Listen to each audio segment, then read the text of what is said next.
Coming up tonight, the surprise weather continues. The Coast Guard pays us a visit, and things are coming to an end, so we're going to take a look back. It's all coming up, so let's set sail.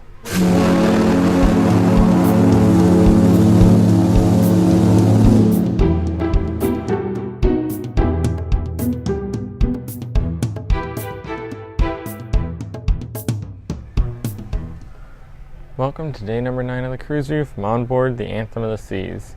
Once again, I'm Picone, and today was Friday, May 11th, 2018, and the end of the sailing, the last day before returning to Bayonne. So the good news though, that means we finally made it through an Anthem sailing. We made it to the end. Tomorrow morning we will be docked in Bayonne once again and departing the Anthem of the Seas the proper way this time.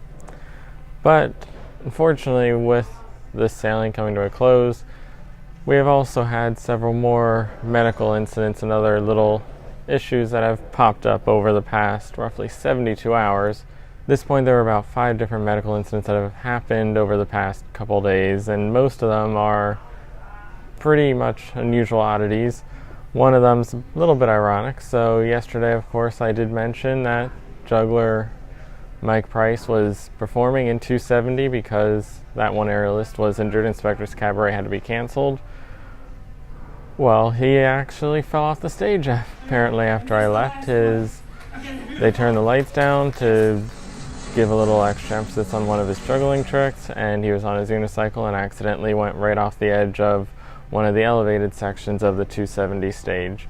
So that was another incident to add to the list. And then in addition to that and the possibility that it was 2, not 1 incidents that happened in Labadee, one of course resulting in the medevac and the other not quite as severe. Now we also had a medevac airlift someone off of the ship today. So it seems like the past 72 hours things have really kind of gotten a little chaotic with all the medical incidents that have happened recently. But we still sail on, and as of noon today our location was 35 degrees and 33 minutes north by 73 degrees and 36 minutes west. That was around the same time as the medical airlift. So we did change our route a little bit. We deviated a little bit more to the west, get a little closer to the coast, make it easier to do that airlift. But then as soon as that was over, we actually sailed east a bit to get back to our original route. And our next stop, of course, is Bayonne, which at the time was 315 nautical miles away. And as of tomorrow morning, we are supposed to start entering into the harbor at about 5:15 a.m. That's likely the time the pilot will be picked up, with a passing under the bridge at 6:15 and a final arrival to be docked at 7 a.m. tomorrow morning. As for our weather today, we had a sunrise at 5:58 a.m. and a sunset tonight at 7:47 p.m.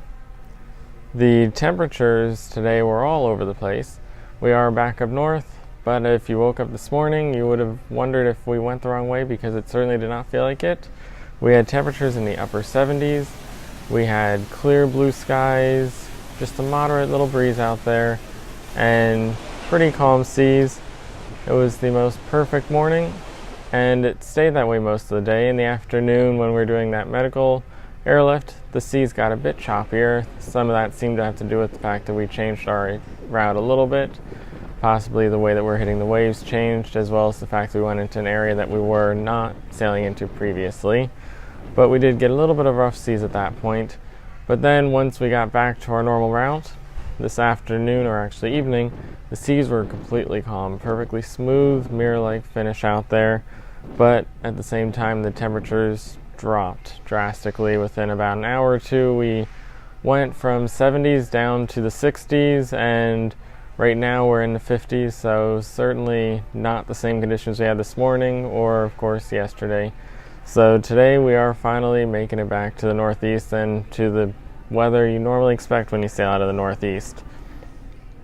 But at least the first half of the day was beautiful. At the time that, and around that noontime when we were on that deviated route that had slightly rougher seas, we did have 6 to 7 foot swells with 20 knot winds at that point. but it was still at least warm then. It wasn't until a little bit later in the evening that things really got a bit chillier and felt more like the Northeast once again. So, last day, sea day. Obviously our compass is going to have a lot of stuff going on, a lot of things that you need to get in before it's too late. And at this point, if you haven't done it, it likely is too late, as it is now 3 a.m. And in just 2 more hours, we'll be pulling into the harbor, and about 5 hours from now, we'll be docked and ready to leave. But for me, the first thing I did, something I did on the Quantum of the Seas, but have not had a chance to do yet on the Anthem. At 9 a.m. this morning, did the flying trapeze in the Seaplex. This was not originally even on the schedule. So that was something that was scheduled for 3 different times during this sailing.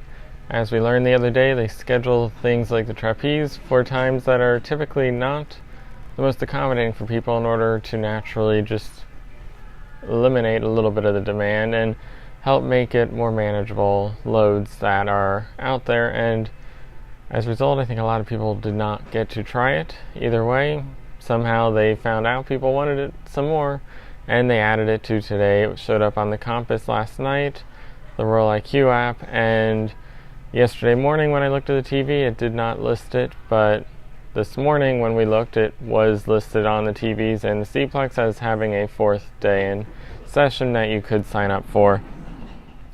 So we got there at 9 a.m.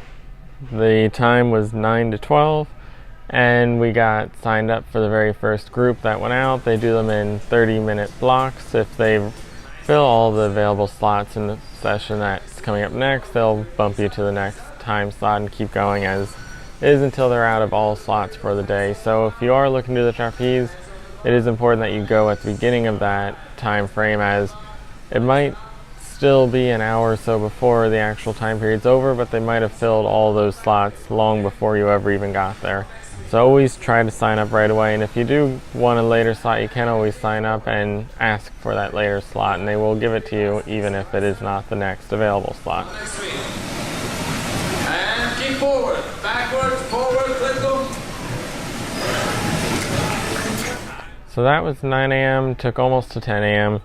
And then at 11 a.m., one of the Diamond member benefits is the entertainment tour. So today I took that, and that was a tour of the Royal Theatre, some background information on the shows, the casts, how they run everything, and then a look behind the scenes of the actual Royal Theatre to see just what some of those sets look like. And they are big. They look big on that stage. They look even bigger when you see them in person.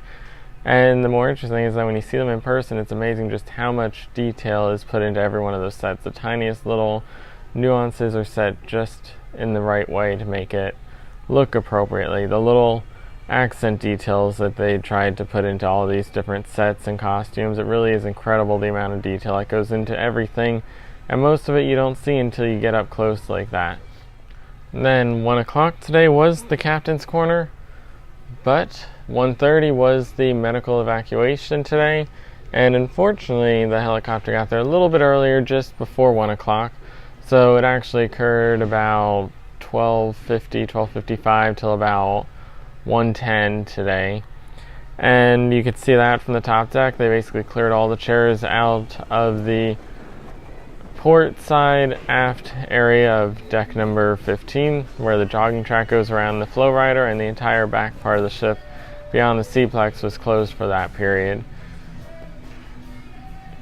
As for the rest of the deck, though, it was loaded with people trying to catch a glimpse of the helicopter and see what was going on today.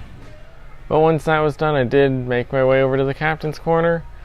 It was the captain, obviously, chief engineer, the environmental officer, and Chloe, the cruise director. So 3 positions that are pretty normal to have in the event, as well as the cruise director, who occasionally is on the panel, as was the case today. And that lasted roughly 40 minutes. It was a shorter one than we're used to. Usually those things go for an entire hour and can even go beyond there. Today's was much shorter, but it was much better questions. Overall, the crowd seemed to ask some really good, appropriate questions, and we got a little more detailed information, a little more relevant stuff around what was going on with that medical evacuation today. But overall, it was just a better quality of questions. There really weren't those whiny ones that we usually see in the past.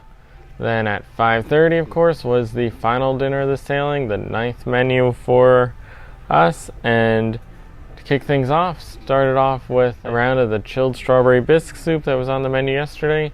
Our waiters specially prepared that, kept a little bit of that behind to use for today. And then off of the actual menu for today, I got for my starters a couple items. The baked French onion soup, once again, something I had several times at the beginning of the sailing, and this being the last day is the last chance to do that, so I decided to get that again, along with the goat cheese and tomato tart. That was an item that I had on the Harmony of the Seas a year and a half ago and really enjoyed. Today it wasn't quite as good as that. It was a little bit too croissant-like for the tart, and there was just a little bit too much of everything. It was just very over the top and big compared to the way Harmony was, where it just seemed a little more appropriately balanced than what we had today. Then for my entree, I went with the pappardelle carbonara, and that, of course, is one of those things that we've had for a while, and that was delicious as usual. There's not much you can do to kind of mess that one up, but either way, it was certainly a tasty dish. And then for dessert, I got the pavlova, as well as some ice cream with caramel sauce. And one of the interesting things with all those special items with things like ice cream, they have that available down in the Grand, which is the location that we're eating dinner, but they do not have the toppings available every night. So today we got caramel on our ice cream, and our waiter actually had to run up to the Windjammer, could not find it, and then came right up here to La Patisserie in order to get some caramel from them to serve with the ice cream today. So whenever you're making requests to your waiter and it seems like it's taken a bit too long, remember that it could be that they're actually running all over the ship to try to find what you're looking for, not that it's just taking an extended period of time to accomplish. Then following dinner, we had a very short break until 7:45 tonight, the Anthem's farewell moment. And this is almost like the opposite of the Captain's Welcome reception. In the past, the end of the farewell show in the Royal Theatre would conclude with the captain, a whole bunch of crew members all coming out on stage, walking down the aisles, going up on stage, and saying their fond farewell to the passengers on board the ship. Don't really have something like that for the Anthem of the Seas. She does have multiple shows going on and all other variables in there. So instead, you've got the Anthem's farewell moment, which is essentially that ending placed right out here in the Esplanade. So it doesn't matter if you went to the 6:15 gift, the 8:15 gift, if you went to the 5 o'clock Spectra, you could still see that, and everyone got that farewell moment without repeating it 10 times.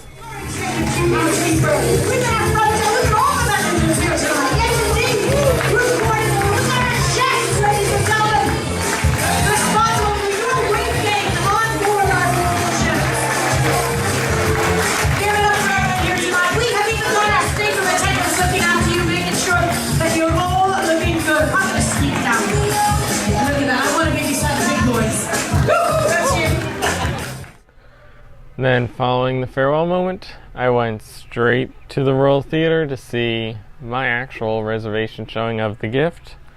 You could certainly tell that it did change a bit from last year.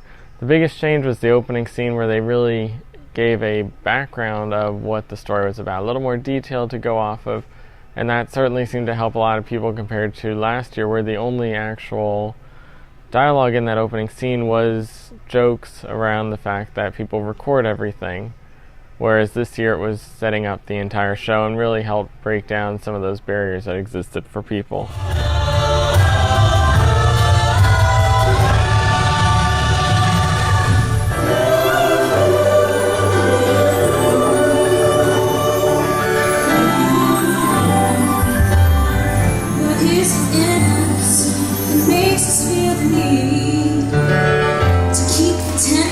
So the gift lasted until 9:05, and then from there went back to the cabin, had to pack all our stuff up. Our luggage had to be out in the hall between 8 and 10 p.m. tonight if you want luggage service for your departure.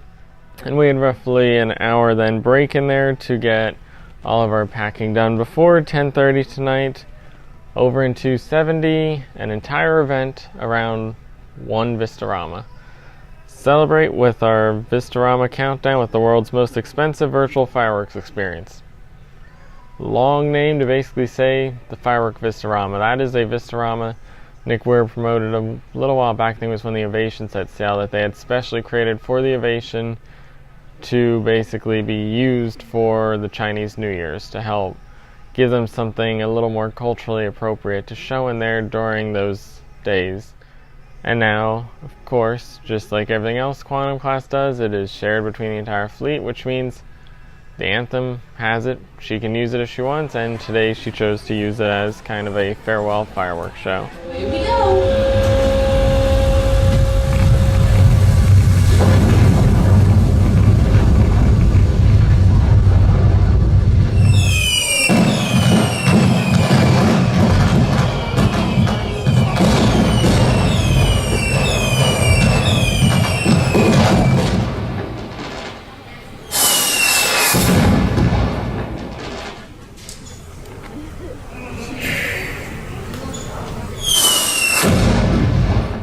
So that basically ended it for the day. Moving on from our compass summary of the day to taking a look back at the sailing. It is the last episode of the Anthem of the Seas series. Maybe I'll get back on Anthem of the Seas, probably not. But we of course need to look back and see how well this sailing did, as well as a little bit back on that previous 3 nights from last year. So overall this was a very smooth sailing. Everything seemed to just work perfectly. There really weren't many incidents up until that 72 hours ago, when there seemed to be a lot of medical issues suddenly cropping up.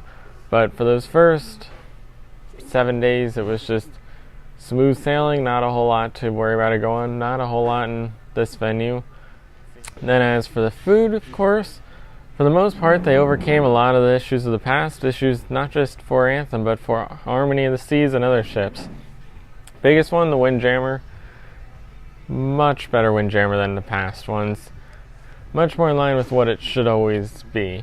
There were different items for lunch than dinner. There were more items for dinner. Normally the Windjammer has 2 sides to all of their stands, and the port side stands and the starboard side stands are pretty much identical to each other. For dinner though, every station got its own assortment of items, so there was a massive selection to choose from for dinner compared to lunch.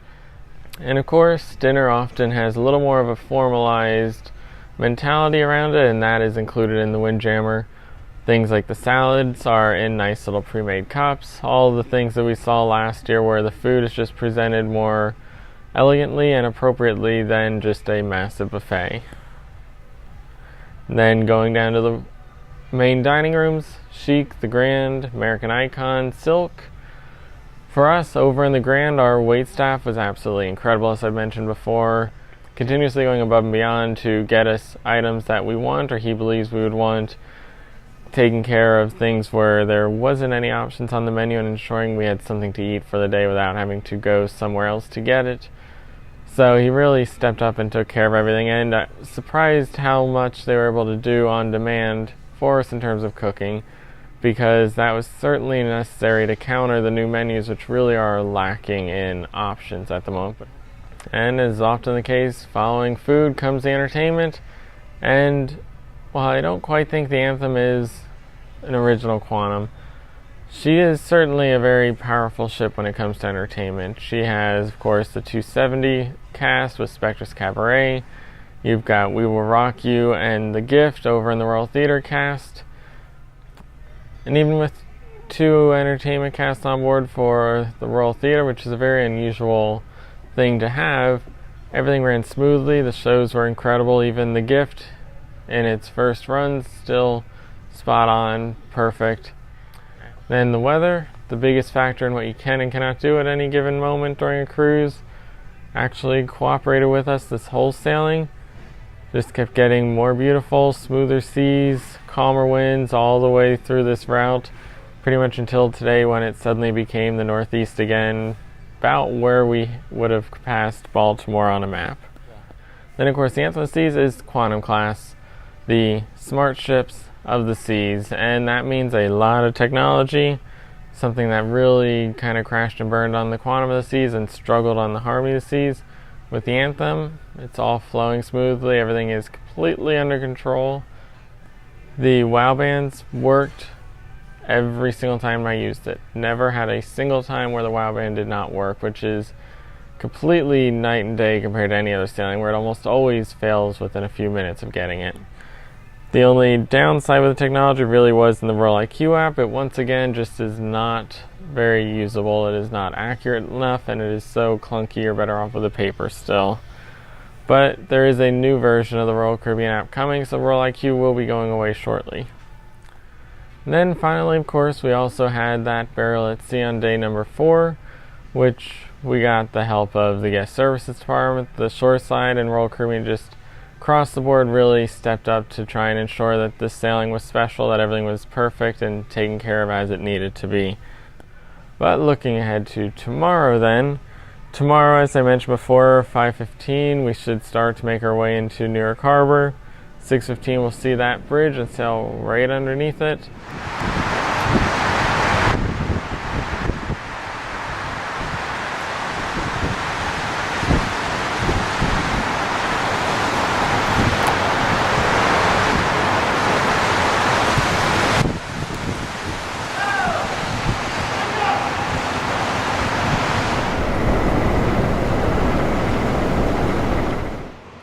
And then at 7 o'clock, we'll be fully docked and people can just walk off the ship as they want.